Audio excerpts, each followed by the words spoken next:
অসমবাসী হিন্দু মুসলিম ভাইসকলক বিভিন্ন জাতি ধর্মর ভাইসকলক বিহুর প্রথমে শুভেচ্ছা যাচিছো।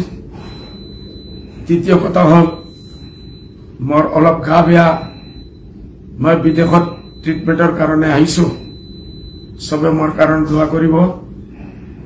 এই কারণে মই আজি আমার অসমত পঞ্চায়েত ইলেকশন হয়ে আছে। পঞ্চায়েত আমার ইলেকশন আমার ডেমোক্রেটিক কান্ট্রি গণতন্ত্র দেশ একদম মডারেন্ডার হাড্ডি হয়।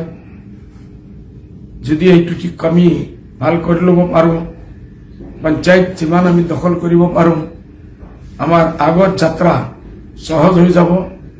আপনার গরিব মানুহর যিমান আঁচনি আছে সব পঞ্চায়েতের থ্রুয়ে আজি MLA MP 1 কোটি টাকা পায় বা 5 কোটি টাকা পায়, এইটো একো কাম কৰিব নোৱাৰে।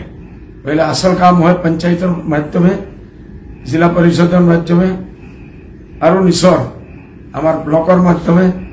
এইটোর কারণে মই গোটেই অসমবাসীসকলক কৈছো, যে কোনো জাতি মই আমার UDFৰ এক সৈনিক এক সিপাহী মই কৈ আছো, আপোনালোকে জাপি পড়ক আর যিমান জলদি হয় আমি পঞ্চায়েত দখল কৰিব লাগে।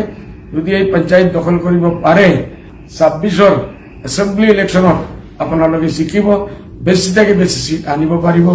এইটো মোৰ শুভেচ্ছা থাকিল, মোৰ দোয়া থাকিল, মোৰ আশা আছে আপোনালোকে এইটোৰ ওপৰত খুব ভাল কৰি ধ্যান দিব। জয় হিন্দ, জয় UDF।